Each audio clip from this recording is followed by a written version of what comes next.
get ready for a pet peeve from Joseph. PO positive or pet peeve? Jack, I've been watching that TV series everyone's been raving about. What's it called? A hamburger with fries?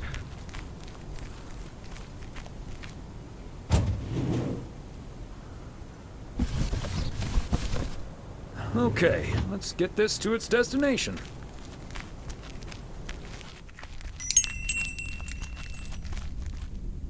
Ah, there you are. Could you bring this box over to the diner? And if they ask, there's no discount.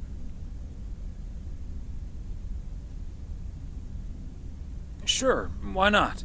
Thanks. And remember, no discount.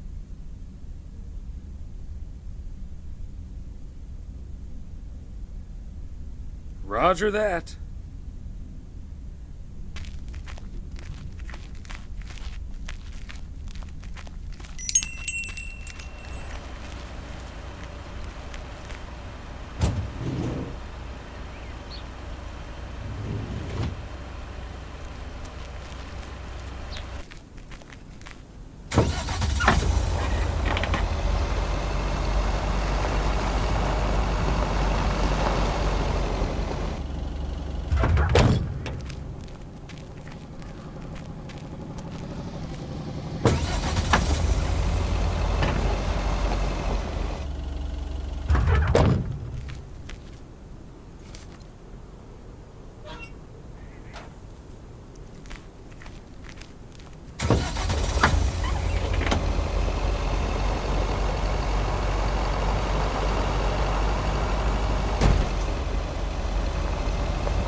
There we go.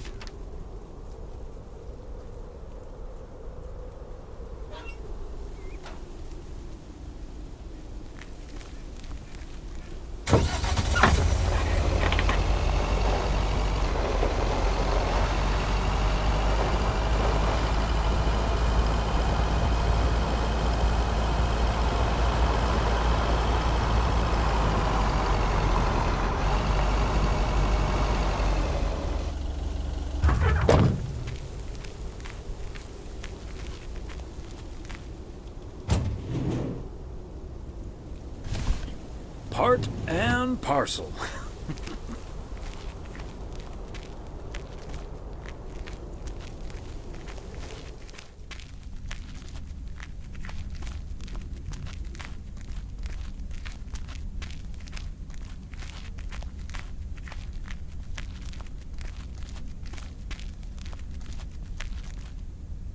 Yet another heavy package for you, Ben.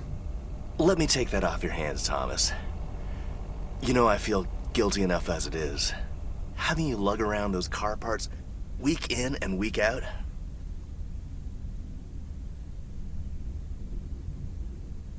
That's the job, Ben.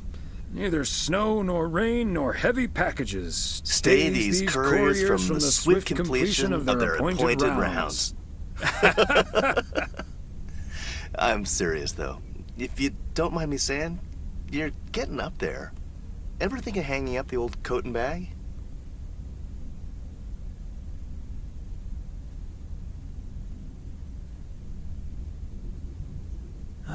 Not until recently, but recently? Yeah. Good for you. Think about it some more would be my advice. Son of a gun. It's the engine parts for the news van. Didn't expect them to come in so soon.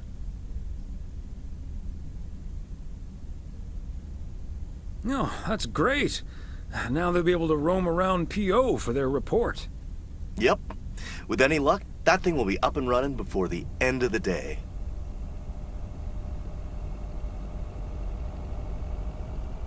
Hey, don't rush it, Ben.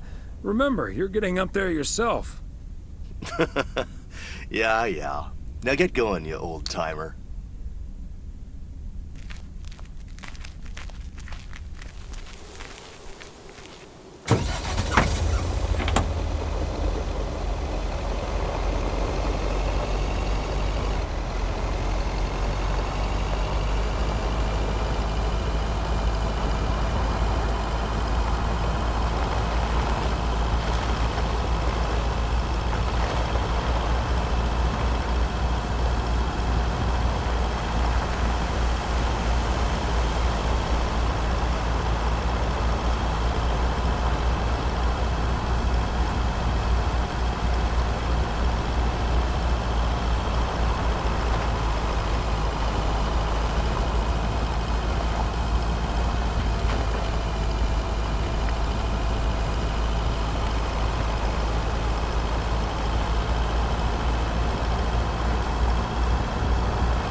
A belated Christmas gift? Maybe.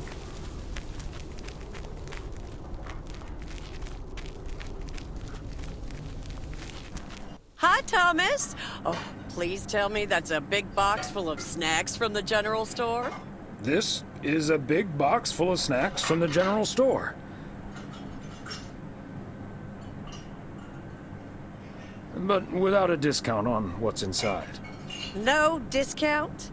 Is Nancy Carlisle really trying to charge me full price for snacks that are about to go past their expiration dates?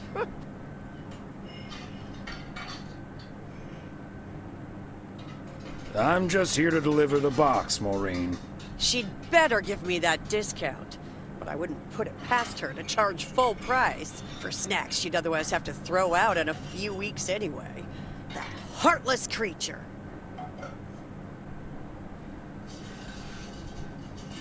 Maureen, easy now. She just drives a hard bargain.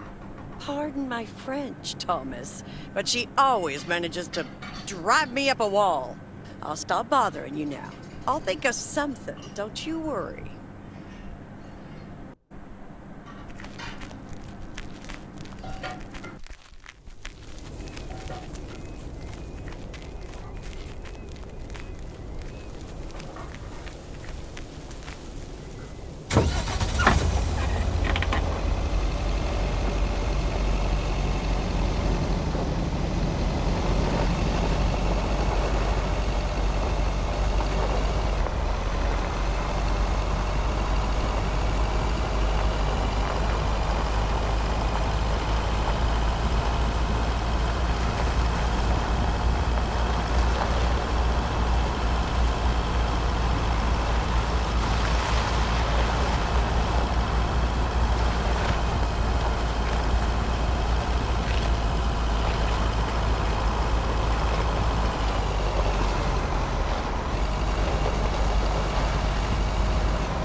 Hello, Thomas. Hi there, Beth. What brings you here? I saw you arrive just now, so I decided to venture across the road with a minor request.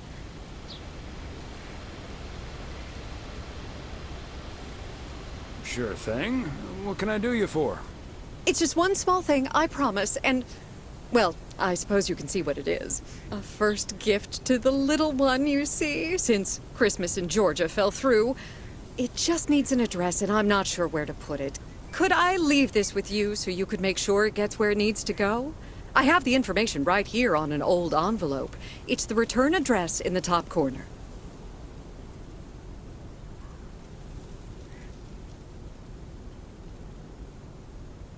Of course, Beth.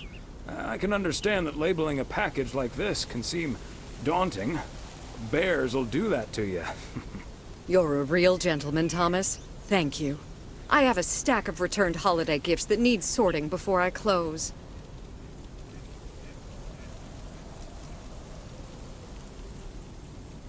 I've handled many a strange parcel in my day. Not to worry. I'll take care of it. Thank you, Thomas. Truly. I'll get the postage to you later, I promise. Oh, and please tell Emily I have a great idea for this Sunday's girls' night. It's a surprise. Bye now. Sure. Enjoy the rest of your day.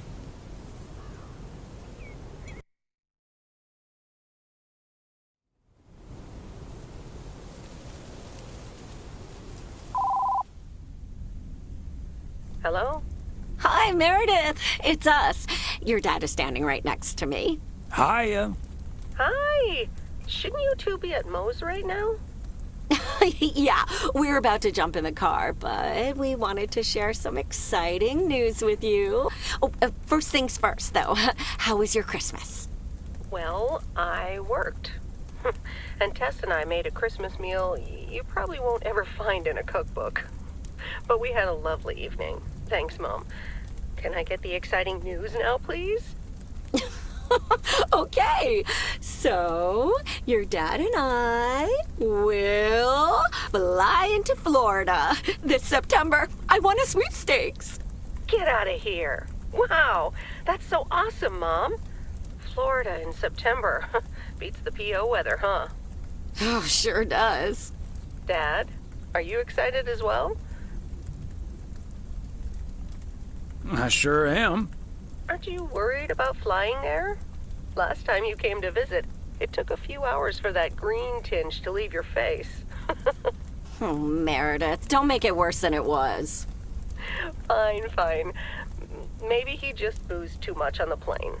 Have you checked if the flight includes free cocktails? Best bring your flask, Dad, just in case.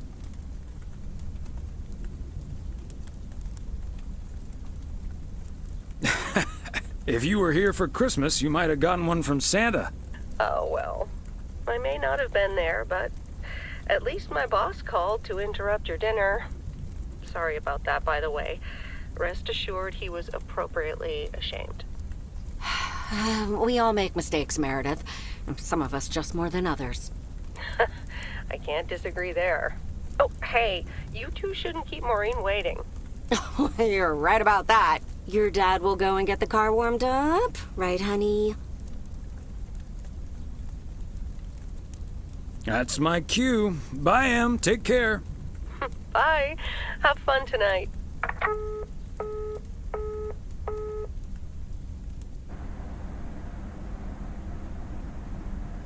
Thanks for getting the car all toasty for us, honey.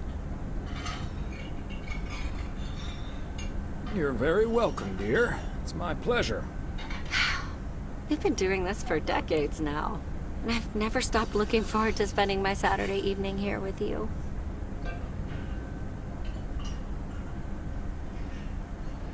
I feel the same way, Em. I'm a lucky man to have you. Good evening, you two beautiful people. Ready to order? Or should I just write down pancakes for lovely Emily and a T-bone steak for Big Thomas here? Oh, Maureen, your intuition never ceases to amaze me. It sure is pancake time for me again.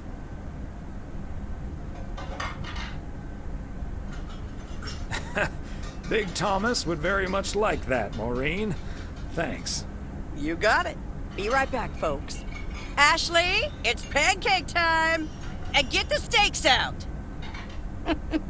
This will never get old. But Beth making surprise plans and this Florida trip landing in our lap got me thinking a little bit. If we're getting close to being able to do whatever we feel like doing, does that mean we should stay in PO forever?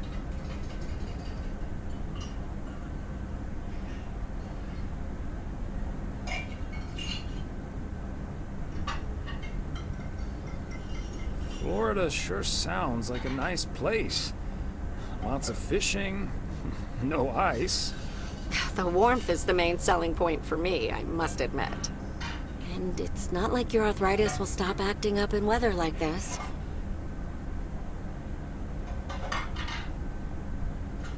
I am looking forward to that Florida trip the more I think about it. It's a perfect opportunity to test the waters. Well, wasn't it nice the way Meredith reacted to the news?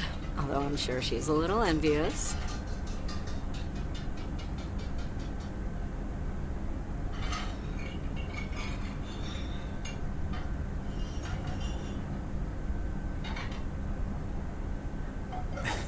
Yeah.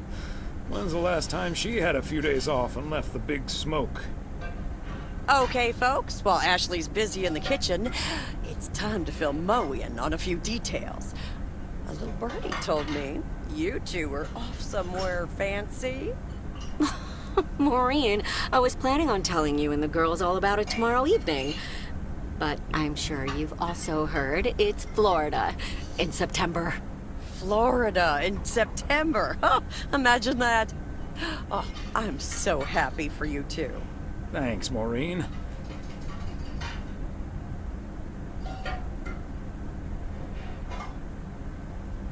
Have you ever been to Florida?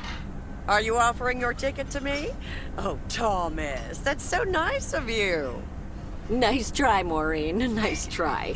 But the only one sitting next to me on that plane is my man. Are you totally sure about that, though? I heard that a certain Walter Morgan will probably not be very lenient with holiday requests from the postal office employees.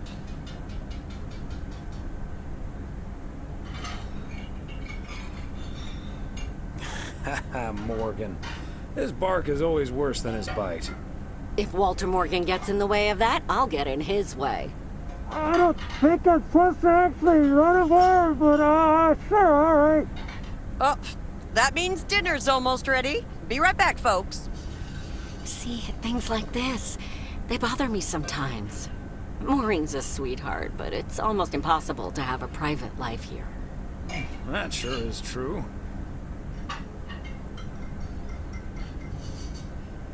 Would be nice to walk around somewhere without everyone calling you mailman. That's a good thing about working at the motel. Most of the people I'll never see again. Oh, Maureen's heading this way again. Let's just enjoy our lovely dinner together, shall we? We shall.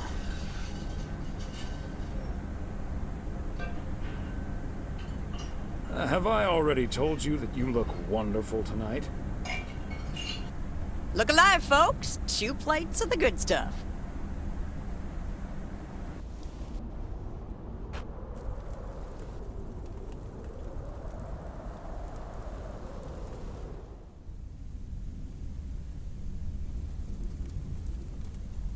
Oh, Thomas, my dear, sweet husband.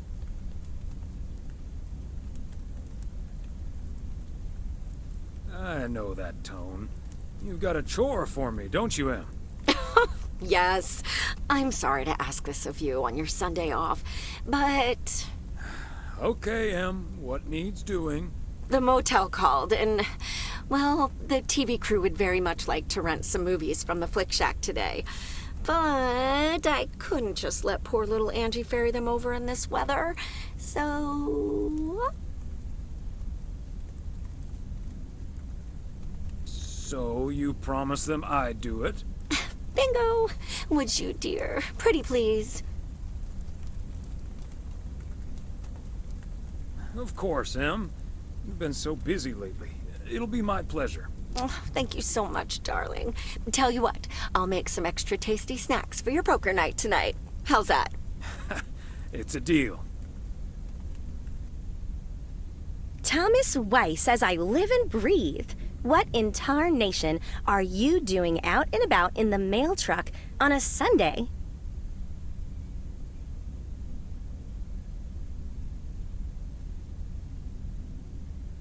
Came to pick up some movies for the TV crew.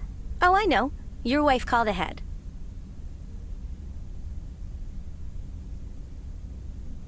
Happy to do it for Emily.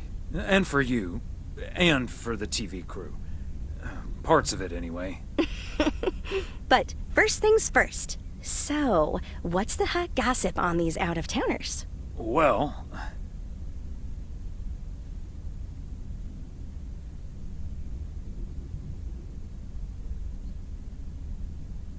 Ilsa Richter is their producer.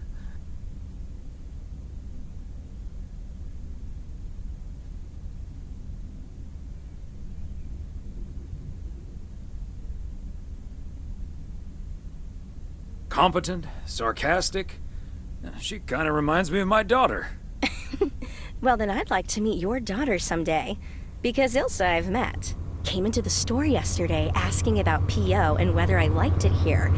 Cute as a button, that one. And only in town for a couple days. Perfect for a girl on the rebound. Shame she's into men. One in particular.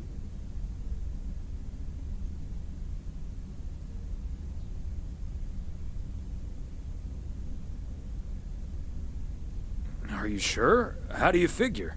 The way her eyes lit up when she mentioned that colleague of hers, Gabriel. Trust me, a girl knows. What about the rest? There's Gabriel Serrano. He's the sound guy.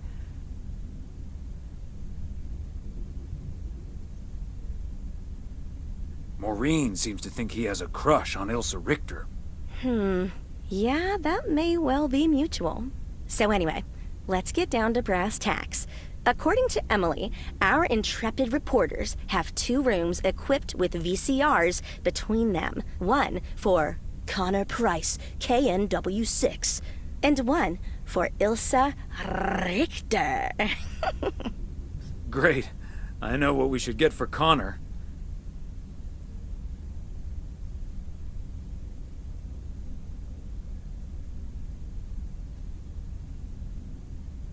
Got any motivational tapes on how to win friends and influence people?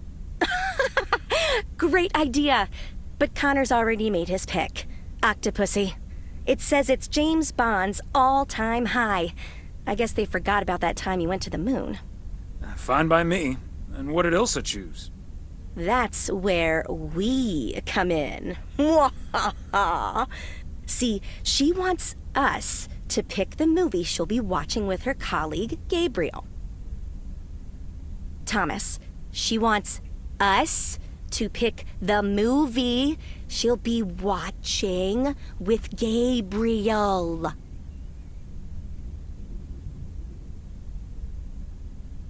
We can play matchmaker by picking something romantic. Got it. Exactly. Guide Cupid's arrows, so to speak. After all, 'tis the season.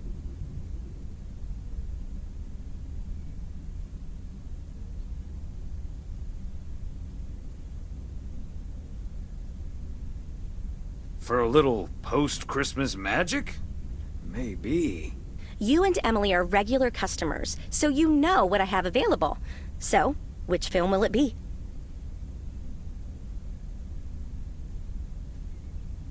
Let's go with Love Story. Or is that too on the nose? It's perfect, and we won't risk being too subtle. It has love right there in the title. Great. Love Story it is. The dynamic duo of stupid Cupid strikes again. Although I suppose this is our first strike.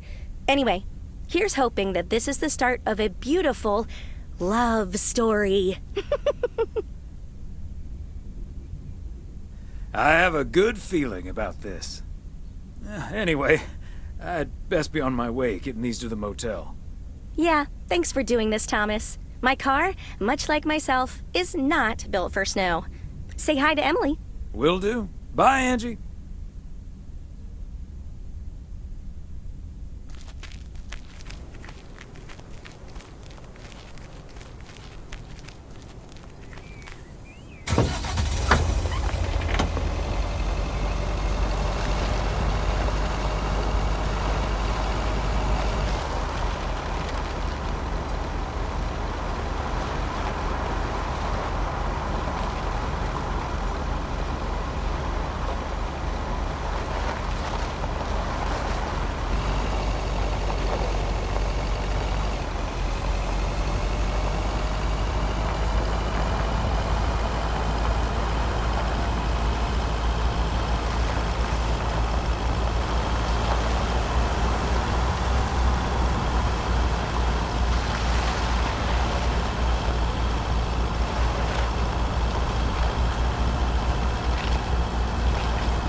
Special delivery. I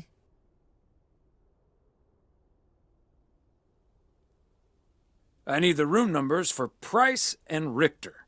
Just drop them off at number 6. That's Richter. She'll take care of it. Thank you.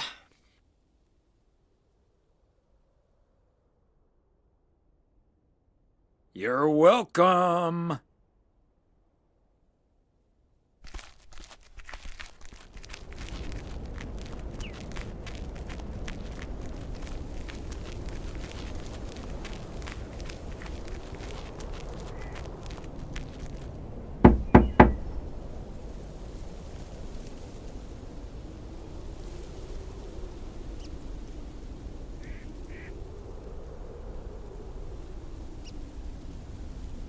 Movie delivery for car problem solver Ilsa Richter.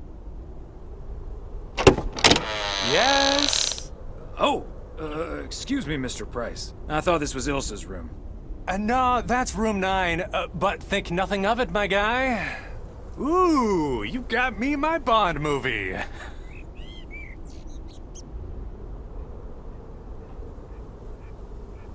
Yes, sir. Apparently it's James Bond's all-time high. Love it. You know, Moore's an even better 007 than Connery. He just oozes that classy British wit. Thank you so much. Ta-da! Ta-da! Pow!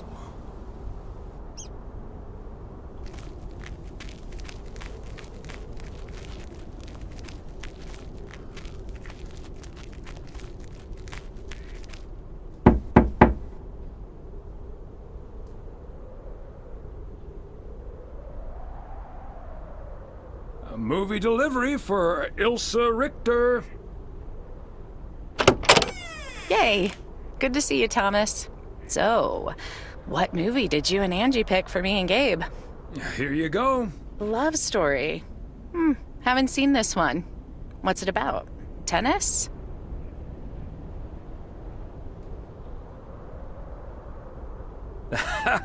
Good one.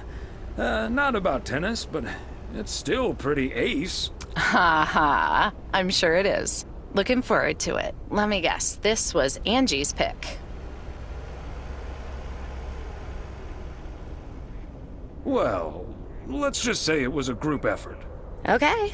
Well, color me curious. Hope it's age appropriate for big old puppy dogs. Oh, speaking of, on your way out, could you give a quick knock on Gabe's door, just so he'll know it's movie time? It's room number 2. Will do.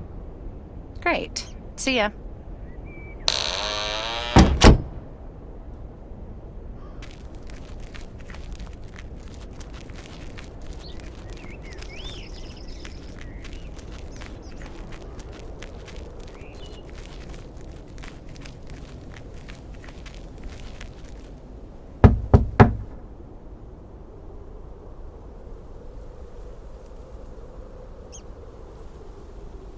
Gabriel Serrano, the lady in room number 9 humbly requests your presence for an evening of home cinema.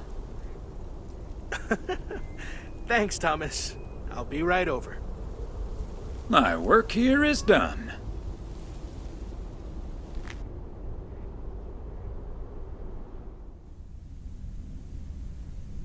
Okay, Ben. Question for you. Do you have that ace or not? You don't have to say yes or no. Just say anything. All I need to hear is one word from you to know if you're bluffing. Nothing? Not even a twitch or a blink? All right, I'll do the talking. I'm all in. Call. And he just instantly calls me. Great. I don't even need to see your hand. Well played, sir. Thanks, Jack. You got unlucky there. I don't know. I just don't have the patience for poker. You know, reading a poker book ain't gonna change that. Hey, Thomas? Why are the curtains closed, by the way? Last time I checked, home games are legal.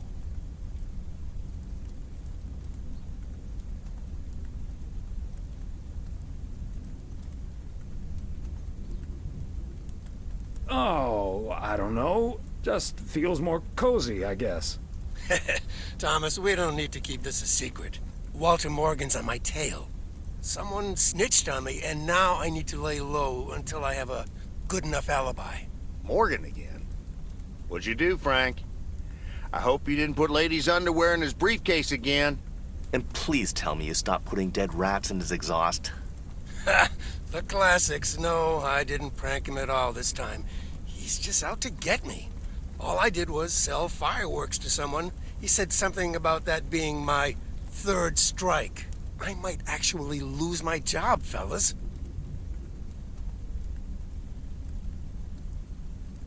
We won't let that happen, Frank. We'll think of something. Thanks, Thomas. I've been racking my brain, but I can't come up with anything. I'm guessing they don't have any photographic evidence. Pictures of you selling these fireworks? Just that there's a guy fitting my description. What are you getting at? I might have a little plan. But let's first play a few more hands. I'm down almost 30 bucks. One sec, Jack. Frank, I'm curious. We know Walter Morgan has a few reasons to dislike you, but why do you dislike him? I could tell you why, but it's not a pretty tale. And it better not leave this room, kitchen. Sure, Frank. My lips are sealed, for once.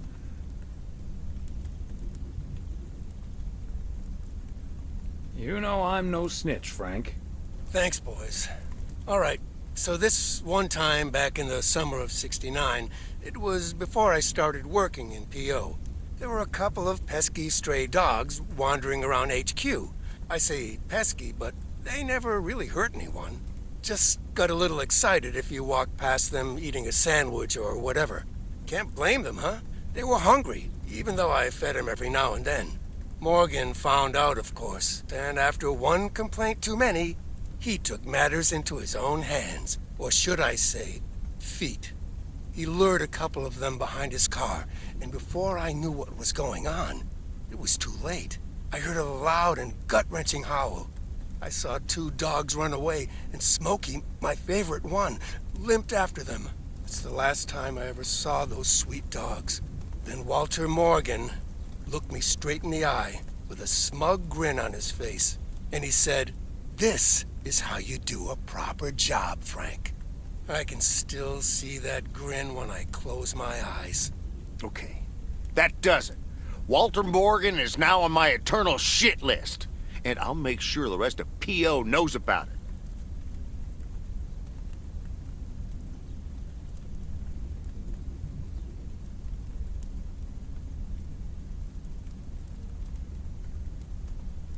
Poor Smokey. Dogs can survive a broken leg, right? What a despicable human being. I can't believe he did that. Well, he didn't. I was joking, of course. I don't really have a good reason for disliking Walter Morgan. That boring old pencil pusher just rubs me the wrong way. Damn it, Frank, you had us good. Okay, folks. Ante up. Here we go again.